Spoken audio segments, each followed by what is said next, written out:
Good morning, good morning, good morning.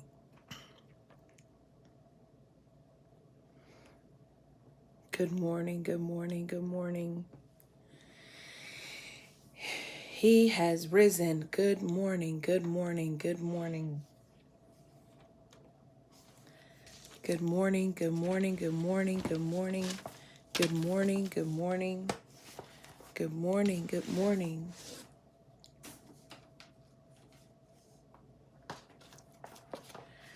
Good morning, good morning, good morning, good morning, good morning.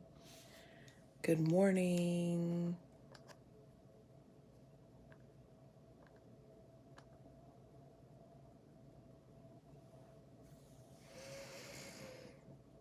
Good morning, Natasha. Good morning, Kanita. Good morning to our YouTube family. Good morning. Good morning, Reverend Winter and Dr. Chayla, Reverend Carm. Good morning, T. Mark and Rosalind. Good morning, Dr. Kimberly. Good morning, good morning, good morning, good morning. Good morning, good morning, good morning. Good morning, good morning. Come on in the room. Come on in the room. Good morning. Good morning, good morning, good morning, good morning, Dr. Jamie. Good morning, good morning, good morning. Good morning, Dr. Dean Candace. Good morning, y'all. Good morning, good morning, good morning. Good morning, good morning, good morning. My great grandmother is so prominent over what would be my right shoulder, your left if you're looking.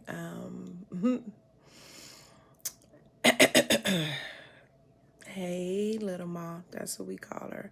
Good morning, Reverend Diane. Good morning, soon to be Dr. Tana. Good morning, good morning, good morning, good morning, y'all. Good morning, Soror Erica, and congratulations on your recent success. Good morning, good morning, good morning, Theo.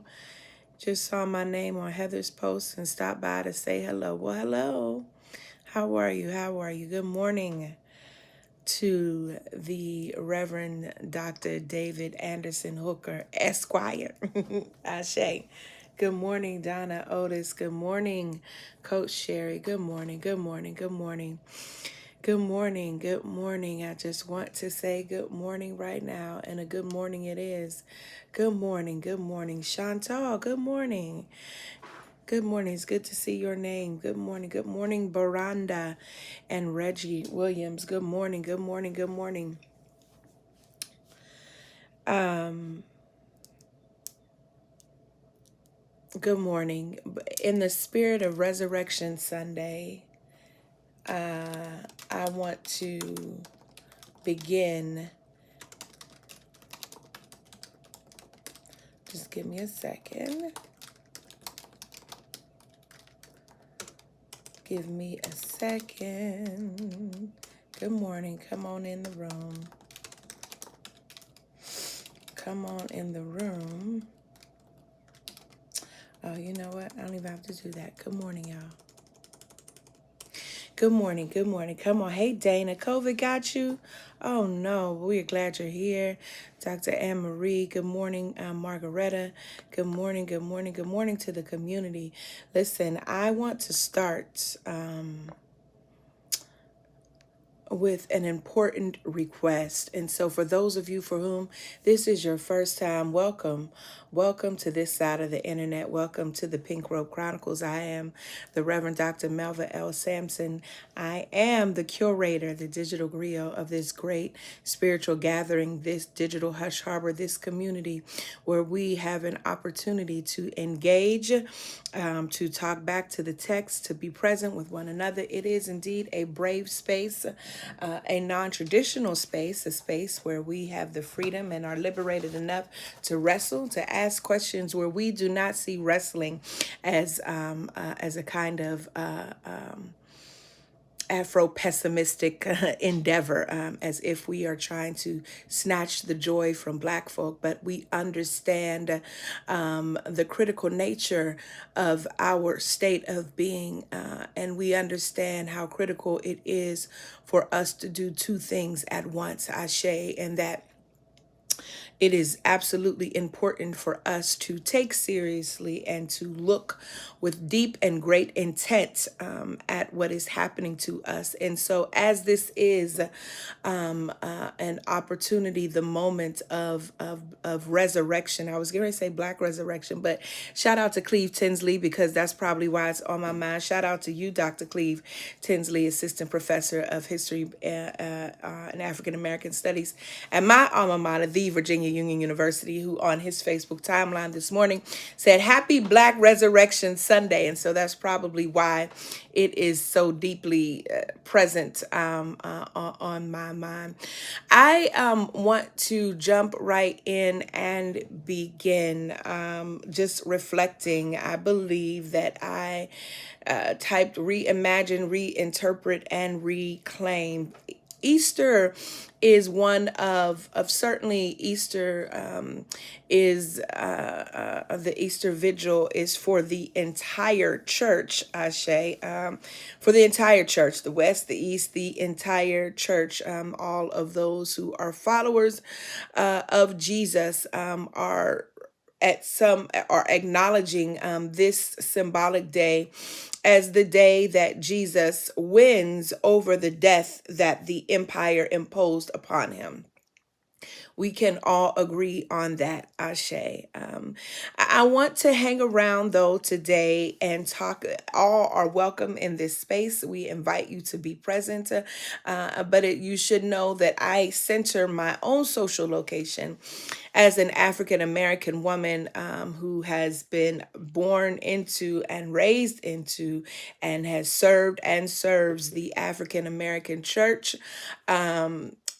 I am unapologetically speaking from this tradition, Ashe. And so, in so doing, I just want to move my way into it by saying that Easter in the Black church tradition is probably one of the most respectable holy days, holidays slash holy days. It is probably the one Sunday, even above Christmas, even above Mother's Day. It is the one Sunday that we can see both respectability and resistance are working simultaneously.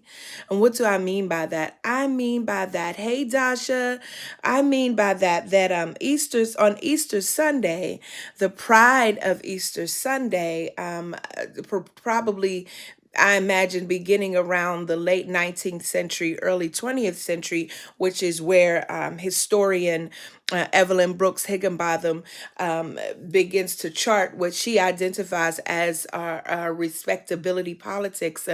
The ways that Black folk used dress as a cultural production, I would say, of survival, as subversion in a way that if we could present ourselves and assimilate, you've heard me talk about this a lot, if we could present ourselves and assimilate ourselves enough, then our humanity would be revealed. Greetings to you, soon to be Dr. Cal Stevenson.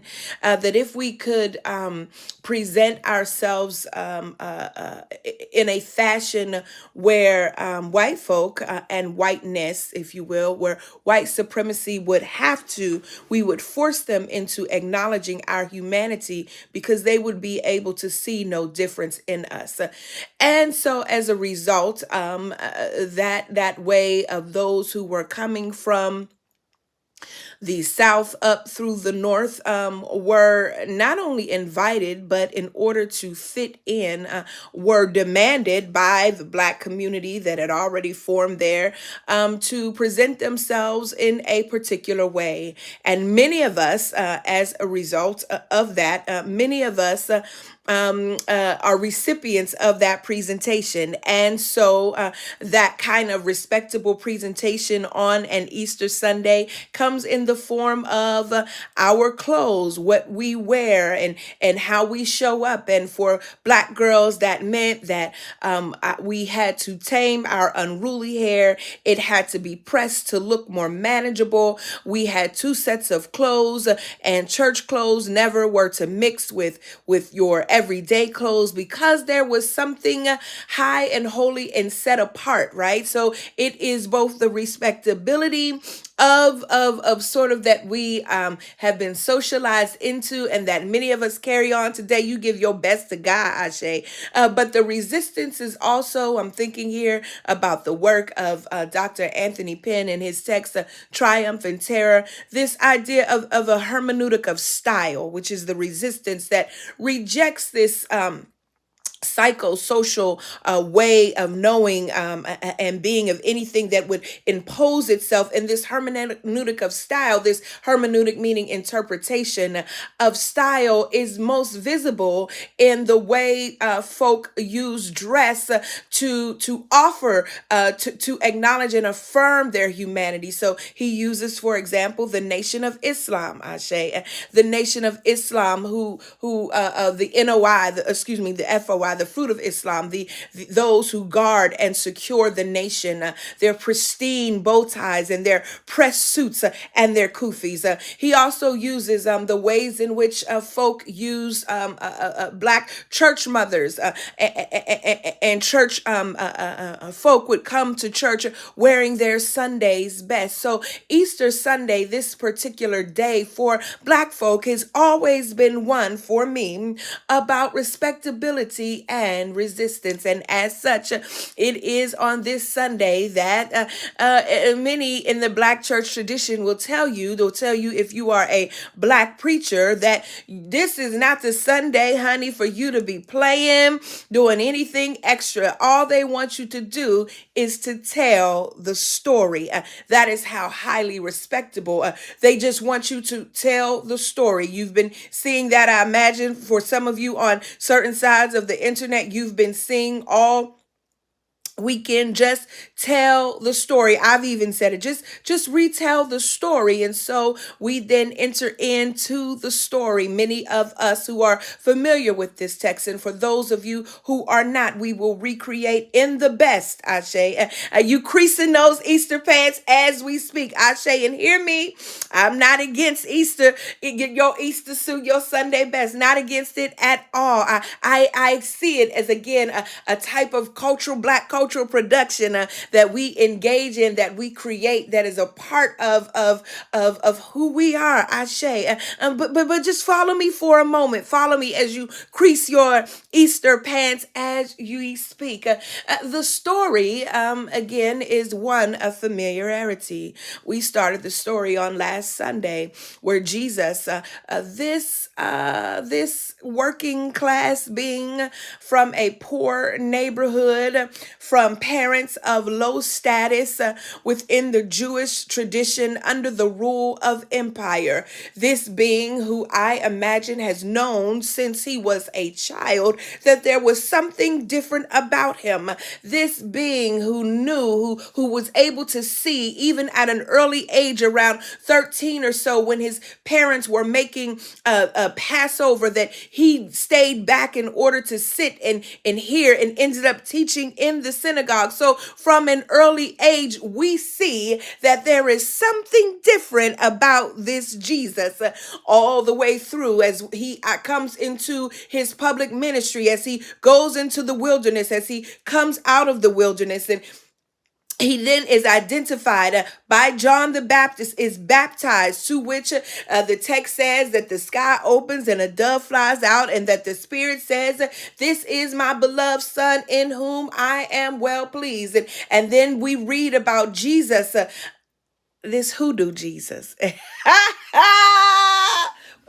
go. Now she's starting already. It's Easter Sunday. We are resurrecting Ashe. Oh, we read, if I had to put a tag on Jesus, I would say that Jesus was, if I could place this contemporary tag on him, I would say that Jesus is this hoodoo working, Ashe, this hoodoo working revolutionary. Melva, what are you talking about? Don't be playing with my Easter. Don't be playing with resurrection now. You done just said this is one of the high holy days. Now you just said we do not play about Jesus and him getting up and the resurrection. Don't do it. I know, but I want to invite us to reimagine, to reinterpret, and to reclaim.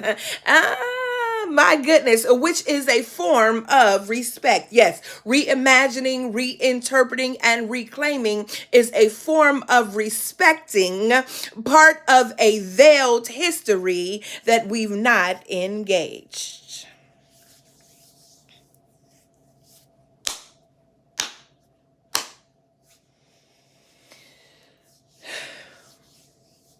So we meet this Jesus Monday as he is entering into Jerusalem in need of a vehicle to ride on, choosing the unsuspectable vehicle, the unsuspecting vehicle of an unused ass. Jesus tells the disciples to make sure you let them know that I have need of it. Rides in, and then the week begins to progress. And as the week progresses, we see Jesus and those who are following Jesus move through a multitude of situations. Jesus discerns that there is one among him that will absolutely betray him.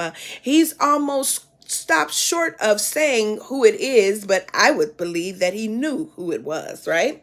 And then and as a result of this heaviness that was on him, he goes up to a special place and prays. It's important for us to retell the entire story so we can understand what it is that we need to reclaim. So he goes up into the mountain and he prays, and he asks those who are praying with them to please stay awake. They are unable to stay awake, and Jesus is frustrated. Jesus then goes to prepare he knows what's coming next, and so he washes the feet of those he serves. He becomes a servant leader. He washes the feet of those who have been following him. He sits at the table. He breaks bread. He drinks wine. He passes the cup. They engage in a ritual. He tells the people who are following him that you are going to betray me. They deny it. He is handed over. He is lynched in front of his mother, in front of those who have followed him. He is brutalized. He is beaten. He is struck. He is frustrated. I imagine he is angry. He cries out, "Why, God, have you forsaken me?" And then reckoning with what his fate would be as a result of his revolutionary view, as a result of his understanding of this new reigndom of God that was already at hand, wherein God sits with the marginalized, or in the words of the Dr. James Cone, that God is always sits amongst the oppressed. That God, if you will, in this moment for Jesus is ontologically black. In that moment, Jesus then gives up the ghost, gives his spirit and says, "Into your hands I give it to you." And the text says that breathes his last. We move all the way through yesterday, which is traditionally called Silent Saturday. And on Silent Saturday, our black church, black preaching tradition, this is nowhere in the text if you're looking for it. I remember in seminary, I went looking for it, Ronnie Galvin, and could not find this idea, this how we talk about how on Saturday Jesus goes down to the depths of hell, snatches the keys to the gates of hell because hell will not prevail. And then early Sunday morning, on the third day, he rises. This is the text. This is the story that we enter into. I want to suggest to you, for me, as an African-centered, Afrofuturist, womanist, homiletician, that I want to reinterpret, reclaim, and reimagine this story as an Afrofuturist offering.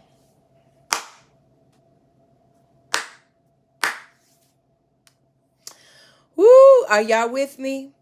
Now listen, now listen, now listen.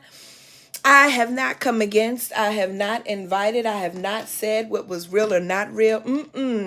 I am leaving you to your traditions. Ashe. It is simply an invitation. And with this invitation, the particular I want to focus on too, y'all always know I have to. I want to focus on Luke 24's account and John 20. Listen for a reading from the text.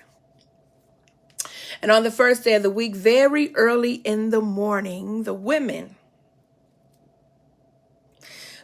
took the spices they had prepared and went to the tomb, and they found the stone rolled away from the tomb.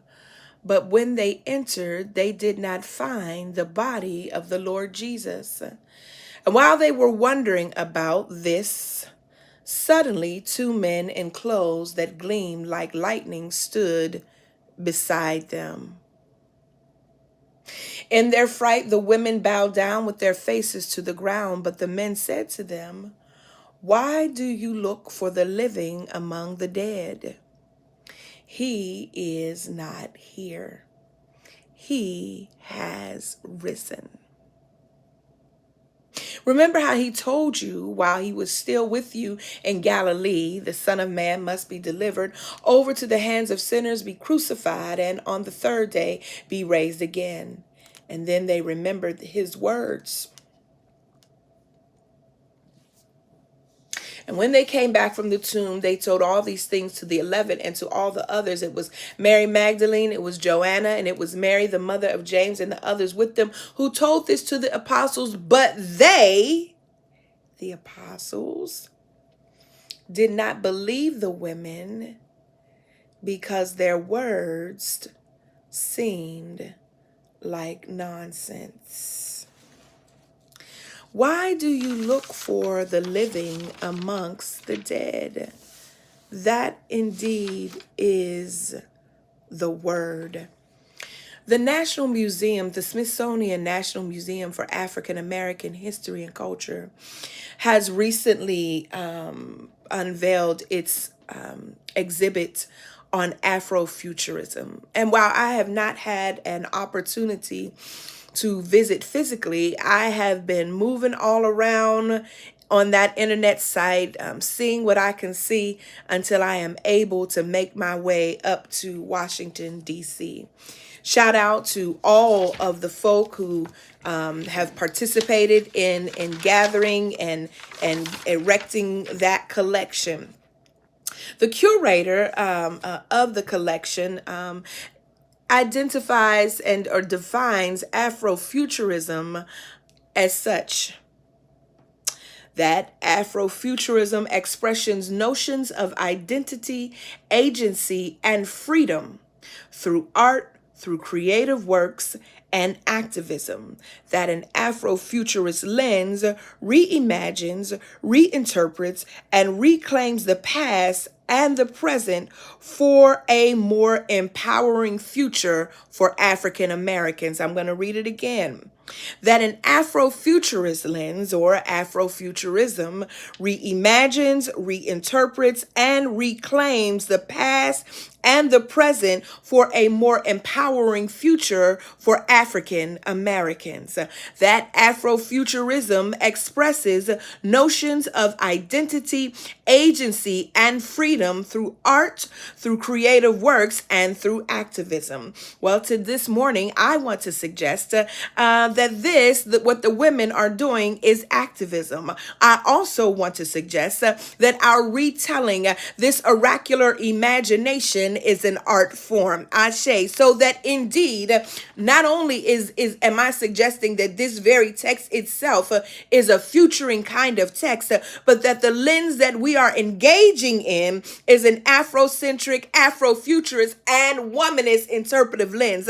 Melva child, we don't need all of that. Just tell the story. Well, then why do we look for the living amongst the dead is an Afrofuturistic question. Why is it that we are often looking for life where death has preceded? I've been asking myself that question. Mary and those who were with her were in search. They were in search of something. They were in search of someone. They were in search of what was. My goodness, today.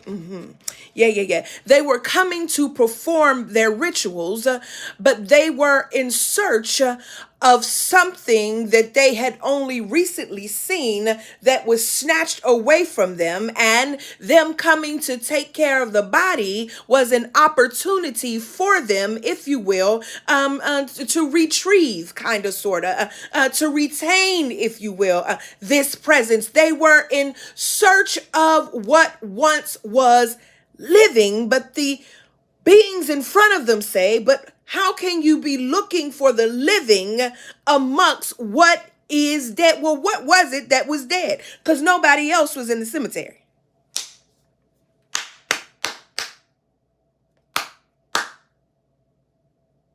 How can you be looking for the living? How can you be looking for the vibrant?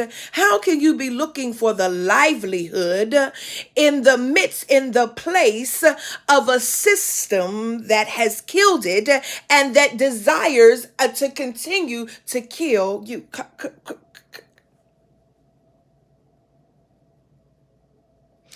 Why do we look for the living amongst the dead?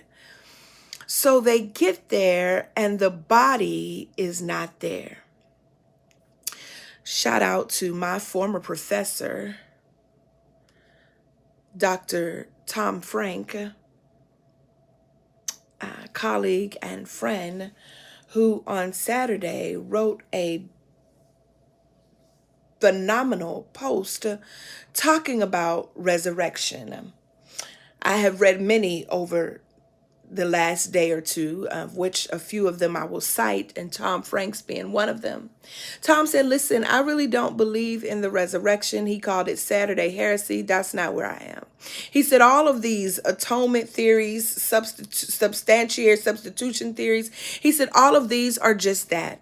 He said these are theories, and he is correct, that we get these theories around 1630, where we began to, we meaning they, the patristic, the fathers, begin to consider what really happened and how forming these thoughts that would shape the church's belief, this kind of propaganda of what the resurrection really was. Tom Frank says, listen, Jesus was not a ghost. Jesus's body for him was not stolen. And for Tom Frank, there is no real way for us to say that resurrection is analogous to X, Y, and Z. For him, we take the mystery out of resurrection when we attempt to make it analogous to anything else. When we attempt to explain it away, and Tom Frank says that for him, he needs, in a world that is mired in injustice, in a world where humanity is challenged and questioned, and in a place, honey, like the state of Tennessee and the state of Florida and the state of Texas and so many other states where justice is elusive, Frank says he needs a resurrection.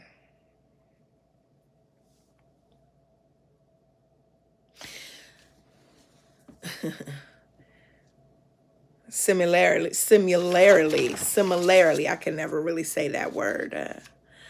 My brother, the Reverend Dr. Brandon Thomas Crawley, says that resurrection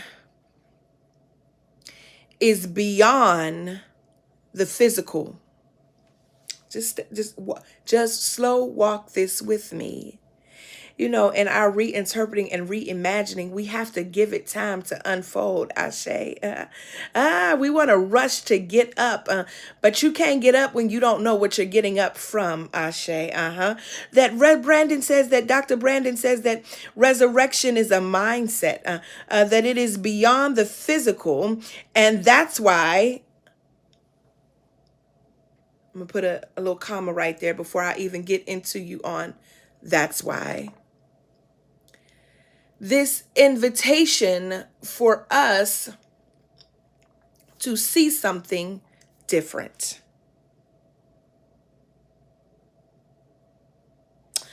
When I first moved to Winston-Salem, I was invited to Thanksgiving at the home of a friend. And at this Thanksgiving, there were a bunch of people there, and my new friend could not wait to invite me to be with her, to be with her, to meet other friends. And so in comes this sister, and she's like, "Oh, Melva, here's my friend. Here's my friend Kelly. I want to introduce you to, this is the one I've been telling you about." And I was like, "Oh, okay, cool." So I get up, I extend my hand, and she says, "Kelly, this is Melva. Her and her family just moved here. Melva, this is Kelly. Kelly and I shake hands. We get a black girl hug. It's so good to meet you, sis. Look forward, to vibing with you in the future." And she went to another part of the house. I went to and sat on the couch. As I was sitting on the couch, though, follow me. As I was sitting on the couch, I could hear Kelly talking in the distance. And I heard Kelly tell somebody, "Kelly, if you're watching this, girl, I'm talking about you." As I could hear Kelly talking in the distance, and Kelly said, no, somebody asked her where she was from, and she said, "I'm from Philadelphia." And y'all, as I was sitting there, now I just shook this woman's hand. I just looked her in her eyeball. I just hugged her flesh. I didn't know who Kelly was. But as I'm sitting there listening to her say, "I'm from Philadelphia," something happened internally that I'm still not quite able to understand what it was. And all of a sudden, the sound of her voice, follow me, the sound of her voice was recognizable. I immediately, instantly, all of the floodgates opened, and I was flooded with memories of exactly who Kelly was. I stood up and I turned around. I went over to Kelly and I said, "Kelly, Kelly, Kelly, Kelly, Kelly, Kelly." And she said, "Yes, yes." And she's looking right at me. She is looking at me. I said, "When I tell you how you know me, you about to fall out on this ground." She said, "What do you mean? We know each other?" I said, "Oh, baby, we know each other. When I tell you how you know me, how we know each other, you are about to fall out on this ground." I said, "Kelly Kenner. Kelly Kenner, we have not seen each other since May of 1990. That is the last time that I looked in your face as you were leaving the campus of Virginia Union University. Kelly Kenner, we came in as freshmen together. We were friends. We went through the process of being campus sweethearts together, sister." And at that moment, this loud shriek came in. We both hugged and literally fell on the floor. As I was reading this text, y'all, not only Luke's account, but John's account, where Mary is confronted with yet again an empty tomb. And instead of seeing these angels, Mary sees the gardener, Ashe. But Mary doesn't recognize that the gardener is Jesus. Just like in the Luke account, that Mary, Joanna, and the other women don't recognize that the being who is speaking to them is also Jesus.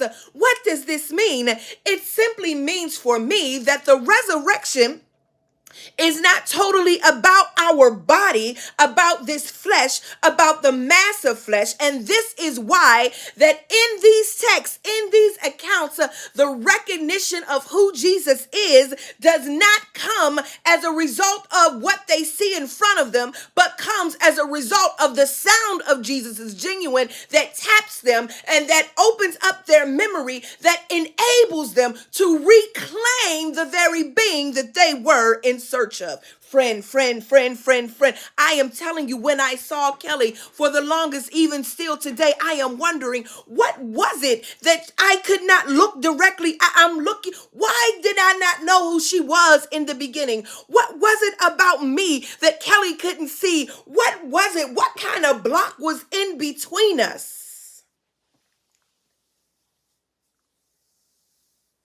Because life be lifing, and lived experience that is sometimes trauma has a way of distorting the body.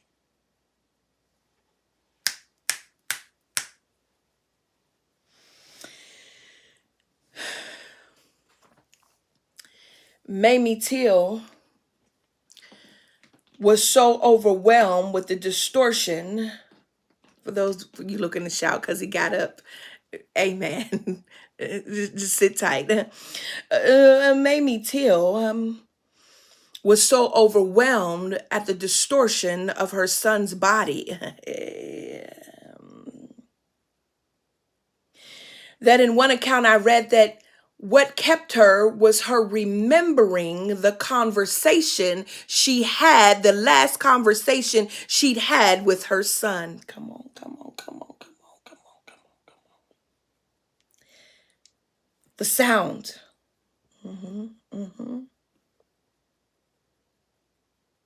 December 1969, December 4th. The Chicago police murdered Fred Hampton and others while they slept in their bed, body riddled with bullets, unrecognizable. Never met his son as his partner was carrying his son at the time he was murdered. But Chairman Fred Hampton Jr., I have heard in a YouTube video I was watching, talks about being able to hear the sound of his dad's voice. Trauma can distort our vision.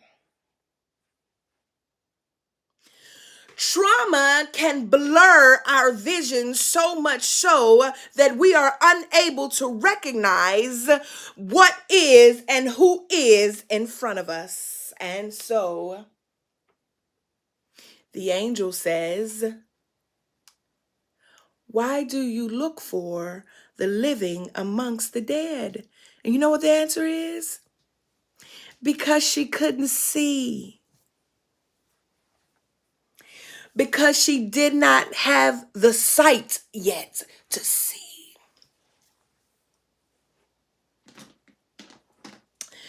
Because she hadn't been exposed. Because even though he had taught her, she could not imagine. See, it's one thing in your teaching and your learning, but then when that lived experience hit, it is altogether different.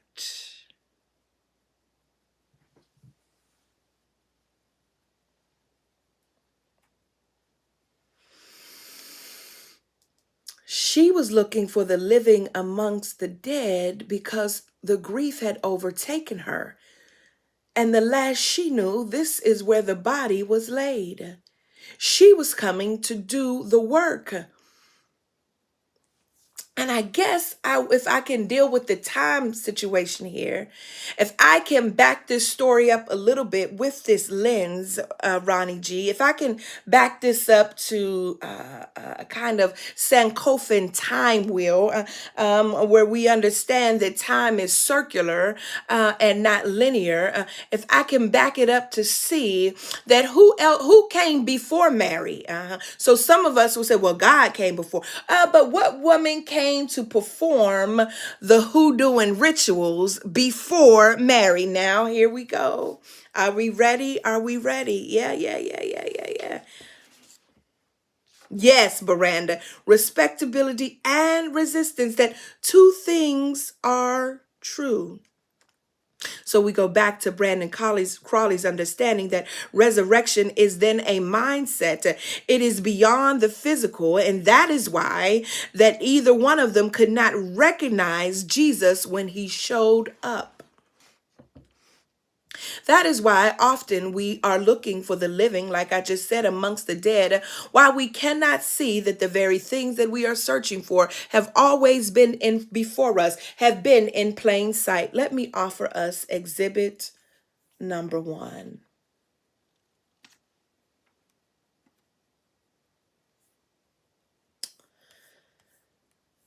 I had that queued up. Just give me a second. Ooh.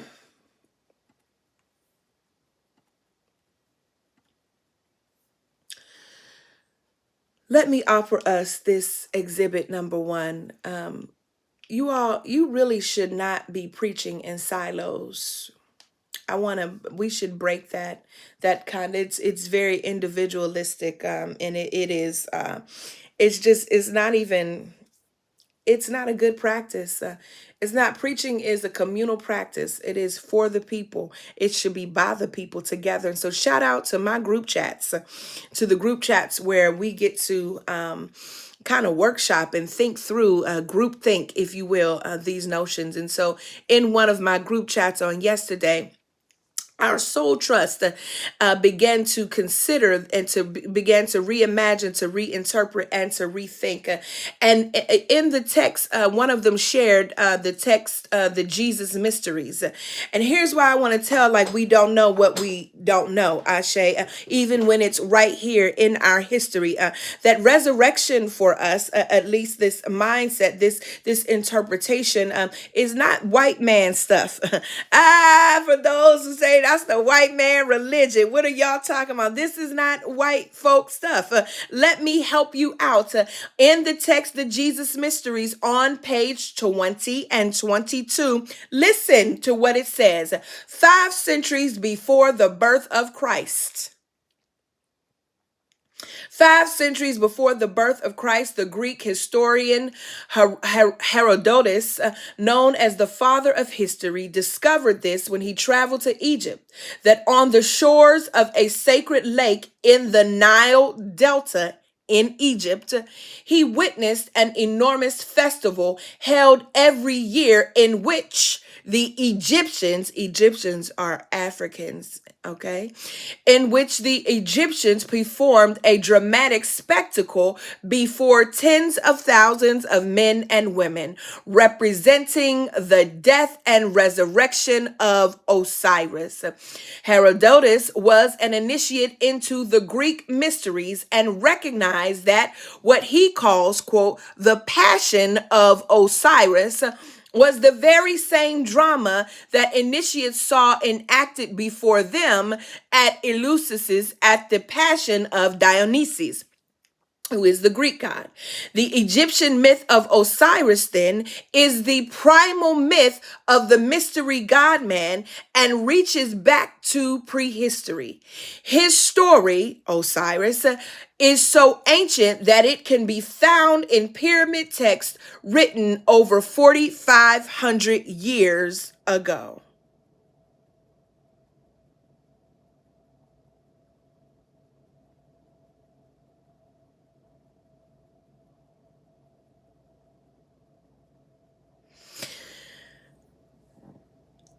This historian, Herodotus, took back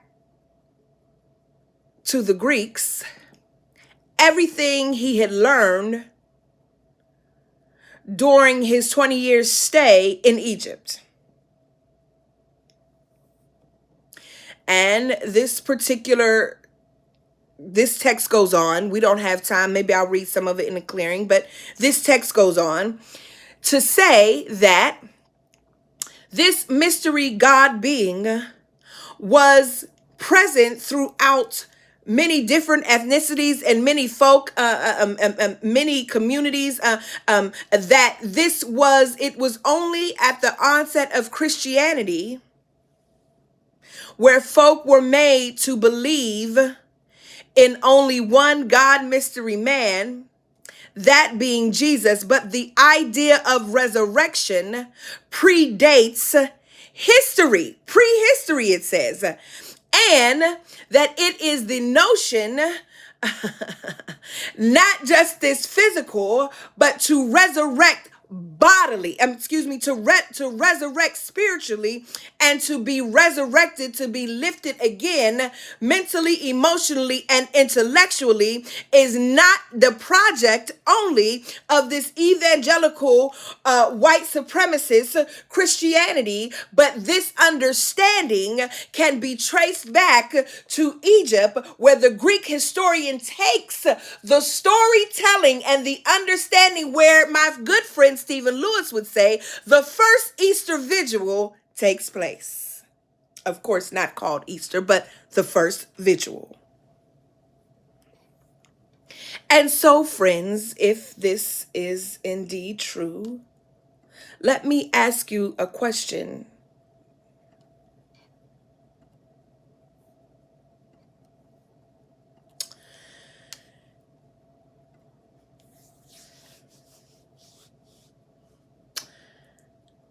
What then is the meaning? This comes right out of my group chat.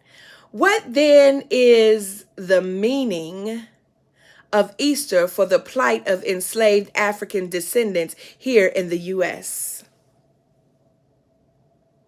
What is the meaning of resurrection for us? Our Soul Trust member says that maybe for descendants, for enslaved Africans here in the U.S. Now, here's where it's going to require you to reimagine and to reinterpret. Yeah. Are you ready? Are you ready? Are we ready? Yeah, oh, Ronnie says, ask it again. Okay. That the reading I just read about Osiris has us to consider that this Easter vigil may have its origins traced back to the continent. That this is all to say then that what is the meaning of Easter for the plight of enslaved Africans descendants here in the U.S.? That maybe for descendants, for enslaved Africans here in the U.S., Easter or Easter weekend is the act of divine hoodoo. Y'all not finna go with me, but it is the act of divine. Maybe we should really call it, Soul Trust says, Hoodoo Sunday, the embodied spirit conjuring work of our eternal ancestor Jesus. Well, let me help you, because some of you all are about to log off right now. You are about to go ahead and get your screenshots together. You are about to say, wait a minute, she has lost it. She done started off saying that this was, the most respectable, but she doing something different. She not doing what she said she gonna do it, and I'm not gonna be tired. See, some of us don't understand what hoodoo is. Yeah. What are you saying, Melva? Yeah, some of us see this hoodoo. First of all, let me walk it back, because in order for us to believe in resurrection, we have to take it out of this Western framework. In order for us to believe anything supernatural, Ashe, and mysterious, we need to take it out of this Western framework. Yeah. You got to take it out of that framework. You have to totally remove it out of that framework, so that then if we're taking it out of that framework, then we have to understand that the language is different. We have to understand then that the language that we have been given about some traditional practices and some religious traditions is the language of the oppressor, who sought to make a void and to place in that void that which he believed, that which was their language. And so some of us are mistaken because we believe that hoodoo is a religion. Hoodoo is not a religion. Hoodoo are practices developed by African American enslaved folk that was a blend of the rituals and the practices that they brought with them across the continent. A blend of these practices using plant-based medicine using their knowledge of the earth to shift and to conjure for a particular outcome. Now, for those of us who struggle with the word conjure, for those of us who got a problem, for those of us who say, I don't believe this right here, let me help you for your favorite text, that at the name of Jesus, every knee shall bow, every tongue shall confess. That is a type of conjuring for those of you whose theology is very bloody, and you stay walking in those bloody shoes. You stay pleading the blood over everything and everybody. The blood, the blood, the blood. I plead the blood. That is a kind of conjure. You are incanting. You are reciting a word over and over again because you believe, you have faith. You won't say the word magic, but you believe that there is power in the resuscitation of the phrase, so much so that it will be, as we understand Ashe is, which is the magical force that once words are spoken, things happen. Y'all don't hear me today. So what would it mean if this Easter vigil was actually an imagination, if this Easter vigil was a reclamation of our own rituals and roots? Well, what did you say? Where is it in the text? Both the John Hannon account and the Luke account says that the Marys came with spices. The Marys came with their materials to do what?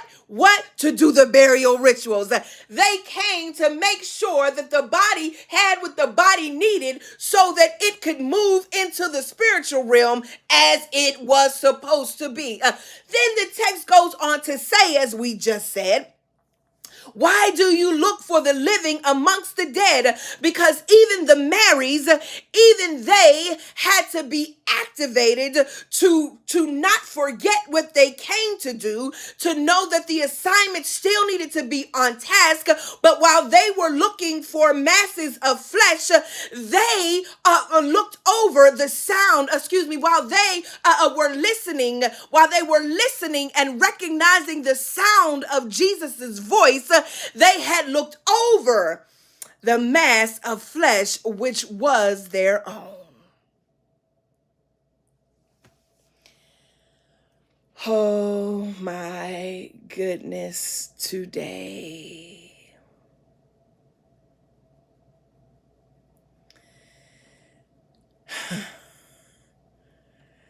Because as our Soul Trust member says, that state-sanctioned lynchings, that is violence, state-sanctioned violence assumes that the state creates the ultimate separation between us and our loved ones. Yeah. State-sanctioned lynchings, violence assumes that the state, Ronnie G, creates the ultimate separation between us and loved ones with taking of the life.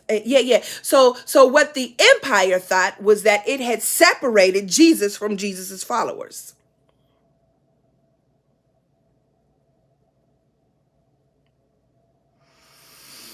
With the empire thought that the Chicago chapter of the Black Panther Party would be shut down at the murder of Fred Hampton.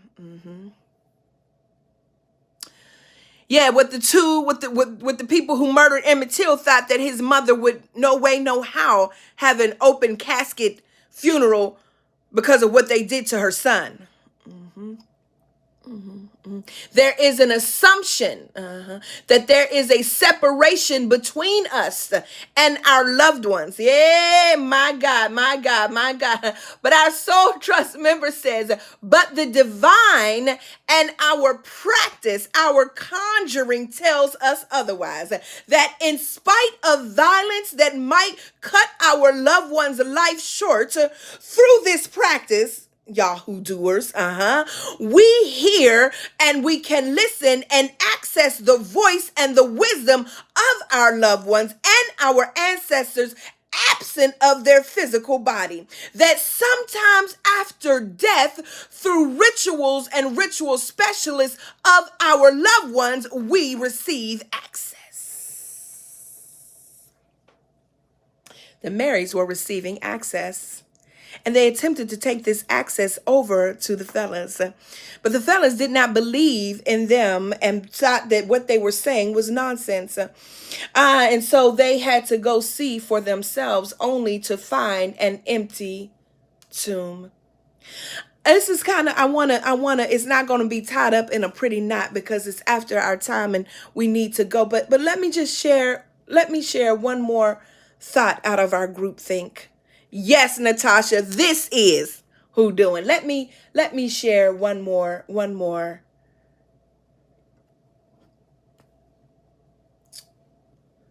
My God.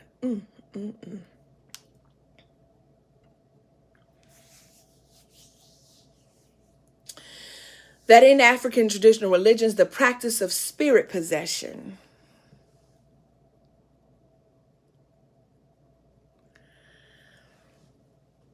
is about a type of resurrecting or accessing the embodied voice wisdom of the ancestors.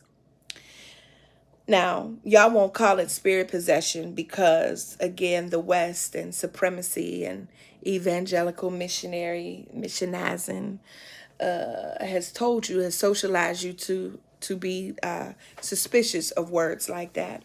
You'll call it caught up in the Holy Ghost. You'll call it the shout, but you won't call it what it is, which is possession. When the Spirit takes over, when you cannot prevent yourself from moving and from engaging.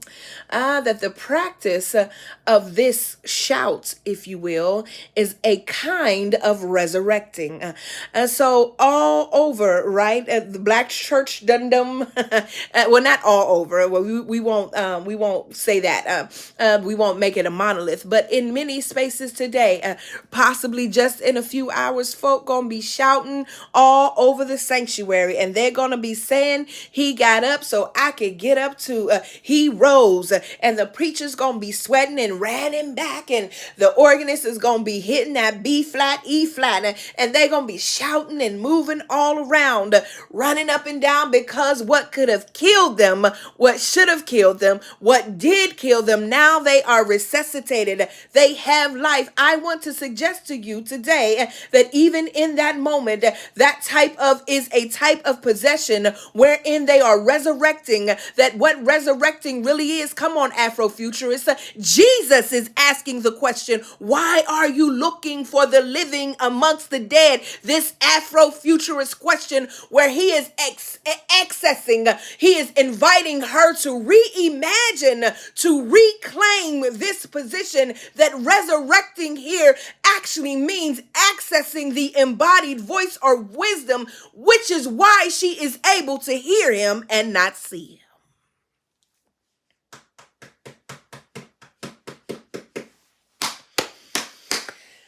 Woo!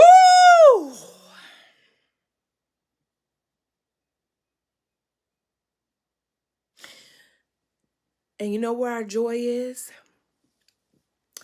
That through our conjuring and our allowing ourselves to be open, our Holy Ghost filled trances, which is really our spirit possession.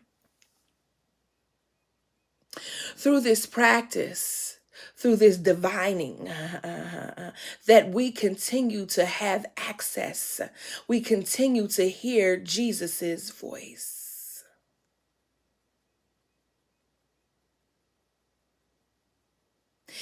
So that it is an embodied possession, a resurrection of the voice and the presence of Jesus as a result of the divine hoodoo in all of us. My God, today.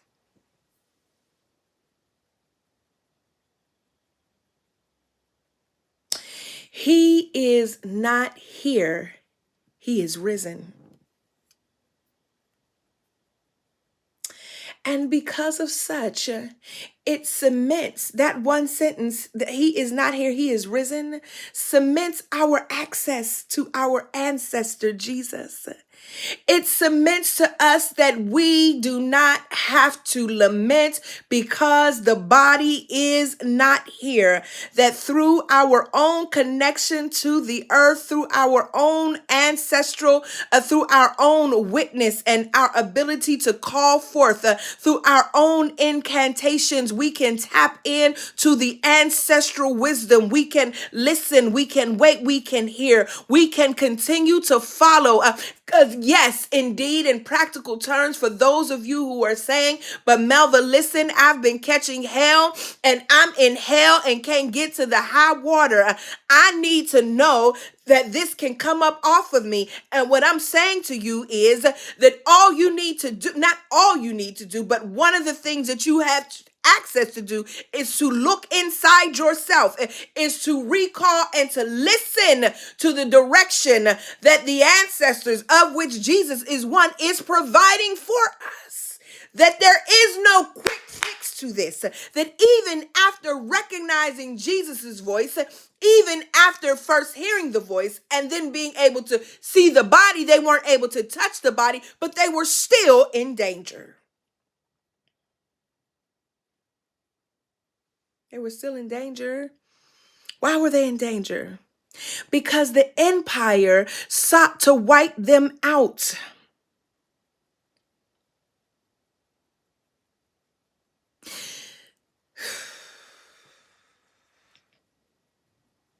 That's all I got for us today.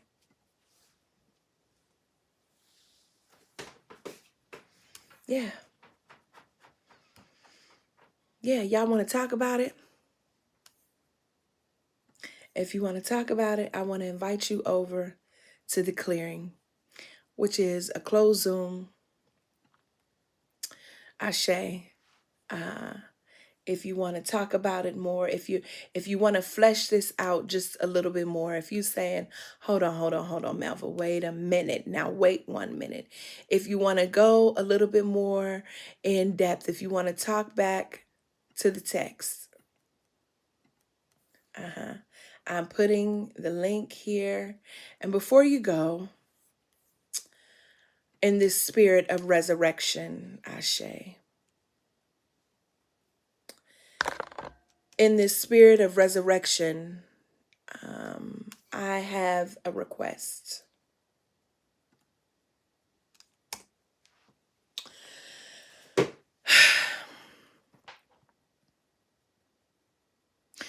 Hoodoo is really a practical, you can be Christian and hoodoo, friends.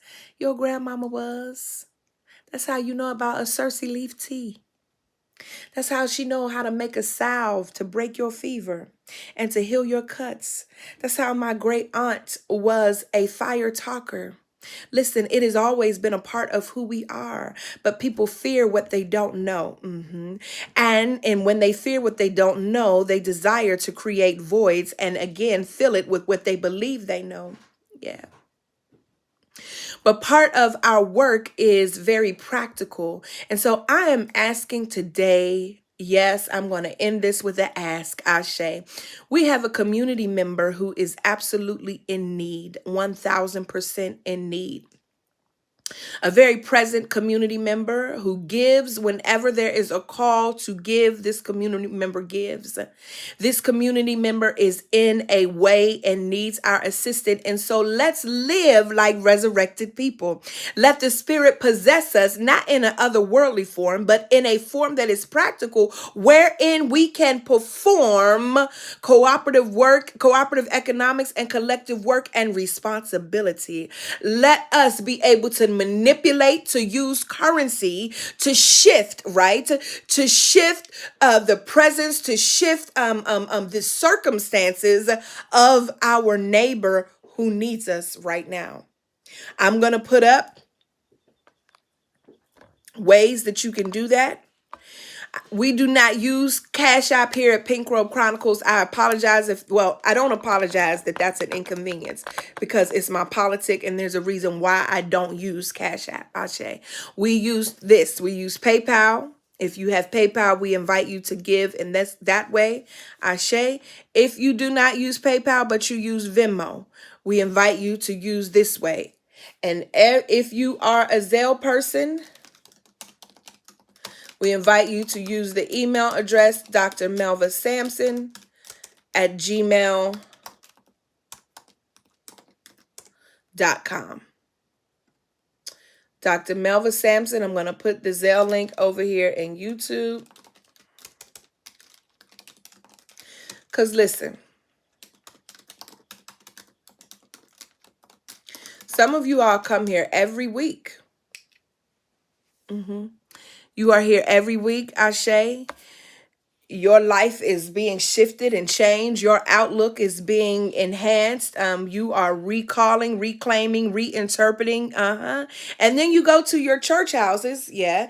You go to your church houses and you go to your physical spaces of worship and you give all of your tithes and all of your offerings. For the upkeep of the building and for the many ministries of that space. And what I'm saying to you is that this is a ministry. Ashe, that this is a community, Ashe, and that there are people who share with me often. There are calls that I receive often for people who are in a way and who need us, who cannot go to their, who have chosen this as their spiritual community, right? Not over, above, and or against, but who have chosen this. And because we operate in a non-traditional way, this is a gift of the heart. So I'm not going to give you a tax form at the end of the year, at the end of 2023, showing you all of the things that you gave here. No, this is an act of giving. So if you're able, only if you're able, only if you have excess, only if you have excess, if you have a little bit more than you need, only if your rent, your mortgage is already paid, your car note is already paid, your utilities is already paid, your whatever your responsibilities are already handled, only, and you have some extra that you can share with our community member, I'm inviting you to do so today as a sign, as an act of resurrection. Ashe. Ashe. Thank you to those of you who have already given, and let us not leave out, honey, prayer. Y'all who doing, folks? Prayer. That the way will be open, that the path will be cleared, that the mind and the spirit will be steadied. We thank you in advance. They thank you in advance. Come on over to the clearing, y'all, where we can chat. For those of you for whom this is your exit, we bid you farewell. We bid that you would go forth in a resurrected mindset, Ashe. That you will understand that the power you have to see things differently, and more importantly, to hear the sound of your genuine. It is posted, y'all. When y'all ask me to repost the link, all you got to do is scroll up, friends. Just scroll up. It's there, okay? Just scroll up, okay? Ashe, I'll see y'all